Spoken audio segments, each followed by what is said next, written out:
Partly this is the fault of leadership. So I'll give you one example. In the United States, when I was growing up, there was no such thing as teaching and learning leadership. It didn't exist. We were taught civics. That means a common culture, collective decency, collective whatever. In the last 10, 20, 30 years, everybody's learning leadership. And there's something very narcissistic and uncommunal about that. We've got to have the capacity. That's why I said power is essentially out the window. For Western-style leaders, private sector or public sector, power is essentially out the window. Authority is essentially out the window.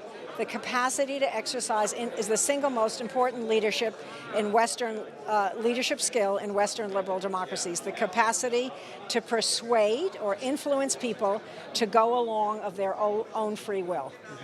So when you're talking about values or whatever, in a context which is so difficult, which this context is, the leader, male, female, whoever, who can persuade others, that's the person who's going to win at the end of the day. But it's a tough sell because followers don't want to listen.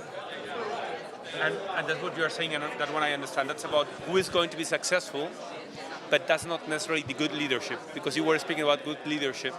And I'm just trying to say that perhaps good leadership is about following something so old-fashioned like values and integrity. I would agree with you. Okay. I have a scale, as I said, it's about good ethics and it's about being, you have to be reasonably, you don't have to be a saint, but you have to be reasonably ethical, and you don't have to be a genius, but you have to be reasonably effective. If you're reasonably, by my scale, if you're reasonably effective and reasonably ethical, you're a good leader.